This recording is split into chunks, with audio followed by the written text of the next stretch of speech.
বন্ধুরা, আপনি কি কখনো আয়নার সামনে দাঁড়িয়ে দেখেছেন যে ঠোঁটের চারপাশে কালচে দাগ পড়েছে? না, এটা মোটেও অস্বাভাবিক নয়। অনেকেরই এই সমস্যা হয়, যার নাম পিগমেন্টেশন বা চিকিৎসা বিজ্ঞানের ভাষায় বলা হয় মেলাসমা। আজকের ভিডিওতে জানবেন কেন ঠোঁটের চারপাশে কালো দাগ পড়ে, কোন ঘরোয়া উপায়ে সহজে দূর করা যায়, শীতে হাঁটু কোমরের ব্যথা সমাধান, শীতে রক্তচাপ কেন বাড়ে, আর শীতকালে সকালে নাকি রাতে গোসল কোনটা বেশি উপকারী। পুরো ভিডিওটা মনোযোগ দিয়ে দেখুন, আপনার প্রতিদিনের লাইফস্টাইল বদলে যাবে। ঠোঁটের চারপাশে কালো দাগ দূর করবার সহজ উপায়। ঠোঁটের চারপাশে কালচে ছোপ অনেকেরই সমস্যা। শরীরের হরমোন পরিবর্তন, সূর্যের অতিবেগুনি রশ্মি, বয়স সব মিলে এই দাগ তৈরি হতে পারে। 1 নম্বর, অ্যাপেল সাইডার ভিনিগার। এতে আছে অ্যাসিটিক অ্যাসিড, যা পিগমেন্টেশন হালকা করতে দারুণ কাজ করে। কিভাবে ব্যবহার করবেন? সম পরিমাণ ভিনিগার প্লাস পানি মিশিয়ে তুলোতে লাগিয়ে দাগের উপরে লাগান। 2-3 মিনিট পরে হালকা গরম পানি দিয়ে ধুয়ে ফেলুন। 2 নম্বর, অ্যালোভেরা। রাতে ঘুমানোর আগে প্রাকৃতিক অ্যালোভেরা জেল দাগের উপরে লাগিয়ে রাখুন। পরের দিন কুসুম গরম পানি দিয়ে ধুয়ে ফেলুন। 3 নম্বর, লেবুর রস। লেবুতে থাকা শক্তিশালী প্রাকৃতিক অ্যাসিড, তবে সরাসরি নয়, অল্প পানি মিশিয়ে ব্যবহার করুন। 4 নম্বর, আলুর রস। প্রাকৃতিক ব্লিচিং এজেন্ট, সংবেদনশীল ত্বককে দুর্দান্ত কাজ করে। আলুর রস 10 মিনিট লাগিয়ে ধুয়ে ফেলুন। 5 নম্বর, পাকা পেঁপে। পেঁপেতে থাকা ভিটামিন এ ও সি। সপ্তাহে 2-3 দিন পেঁপে চটকে দাগের উপরে লাগান। মাত্র 2 সপ্তাহে তফাৎ বুঝতে পারবেন।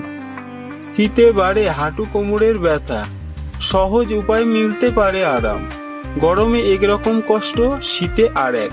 ঠান্ডা পড়লে হাঁটু কোমর ও অস্থির সন্ধিতে ব্যথা বাড়তে থাকে।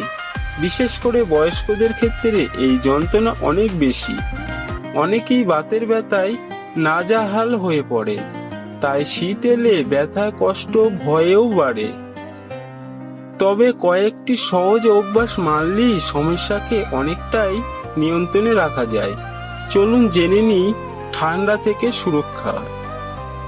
হাঁটু কোমর বা যেসব জায়গায় ব্যথা থাকে সেখানে যেন ঠান্ডা না লাগে, সেদিকে খেয়াল রাখুন। পোশাক এমনভাবে পরুন যাতে আক্রান্ত অংশে গরম থাকে। গরম পানি দিয়ে সেঁক দিলে আরাম পাওয়া যায়। বাইরে বের হতে হলে হাঁটুর ক্যাপ ব্যবহার করতে পারেন। হালকা ব্যায়াম। শীতে বাইরে বেরোনো কম যায় বলে বয়স্করা অনেক সময় শুয়ে বা বসে কাটান, এতে ব্যথা আরো বাড়তে পারে। তাই ঘরের মধ্যে হাঁটা চলা করুন। উপযুক্ত খাবার। হার্টকে মজবুত রাখতে vitamin D, calcium, omega 3 fatty acid খুব দরকারি। নিয়মিত শাকসবজি, দুধ, ডিম, টক দই, বাদাম ইত্যাদি খাবেন। ভিটামিন ও খনিজ শরীর সুস্থ রাখার ক্ষেত্রে গুরুত্বপূর্ণ ভূমিকা রাখে। শীতে অনেকেই গুটিসুটি মেরে বসেন বা শোন, ফলে দেহের ভঙ্গি বদলে গিয়ে ব্যথা আরো বেড়ে যায়। তাই শোয়া, বসা ও হাঁটার সময় সঠিক ভঙ্গি বজায় রাখা জরুরি।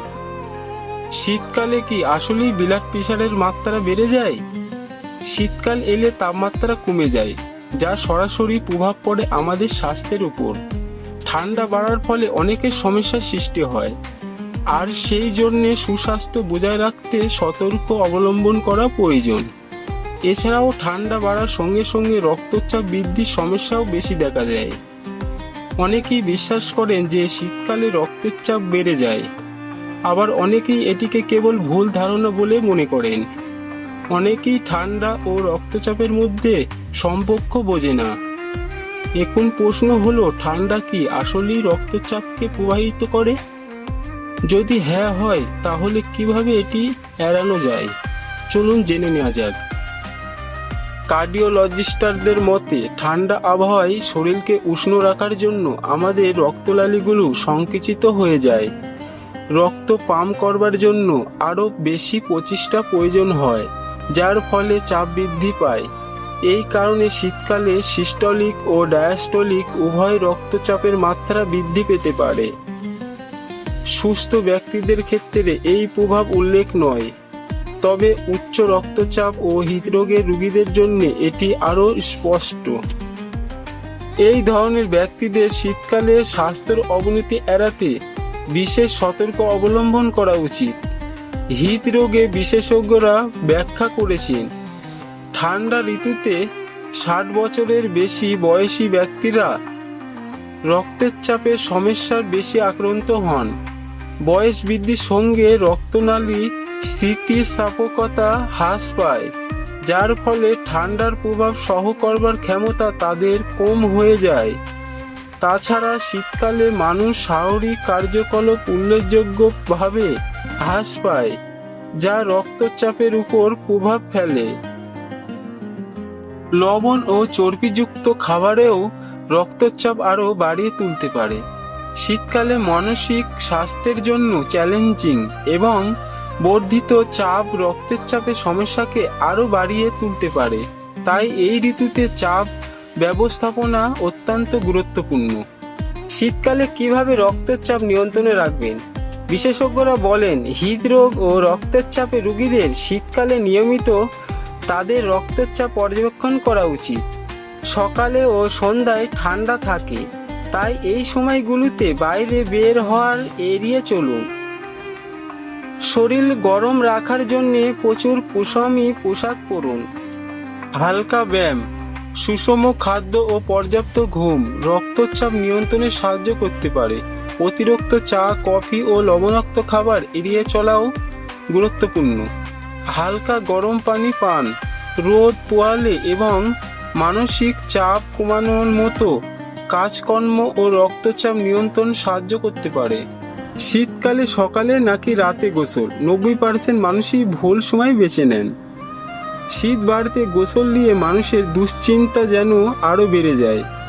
সকালে ঘুম থেকে ওঠার পর ঠান্ডা লাগবে বলে অনেকে গোসল এড়িয়ে যান।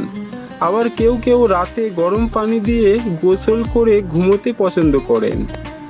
কিন্তু শরীরের জন্য কোনটি বেশি ভালো, সকালে গোসল নাকি রাতের? বিশেষজ্ঞরা বলছেন, শীতকালে গোসলের সময় ঠিকমতো নির্ধারণ করতে পারলে শরীরের রোগ প্রতিরোধ ক্ষমতা থেকে শুরু করে ঘুম, ত্বক অনেক কিছুর উপরে ইতিবাচক প্রভাব ফেলে। সকালের গোসল কেন ভালো? রক্ত সঞ্চালন বাড়ায়। শীতের সকালে গরম পানি দিয়ে গোসল শরীরের রক্ত সঞ্চালন সক্রিয় করে, মন সতেজ রাখে। সকালের গোসল মস্তিষ্কে অক্সিজেন সরবরাহ বাড়িয়ে মন ভালো রাখে, কর্মক্ষমতা বাড়ায়। ত্বকের আর্দ্রতা বজায় রাখে। শীতকালে ত্বক দ্রুত শুকিয়ে যায়। সকালে কুসুম গরম পানি দিয়ে গোসল করলে শুষ্কতা কমে। রাতে গোসল সুবিধা, ঘুম ভালো হয়।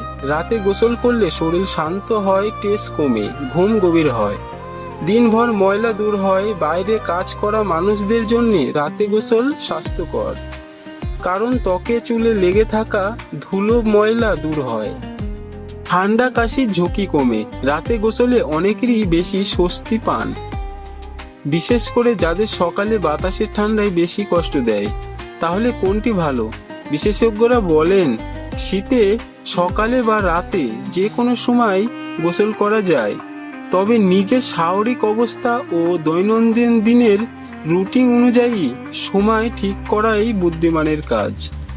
বন্ধুরা, আজকের ভিডিওতে ঠোঁটের কালো দাগ দূর করা থেকে শুরু করে শীতকালীন ব্যথা, রক্তের চাপ আর গোসল সবই বিস্তারিত দেখালাম।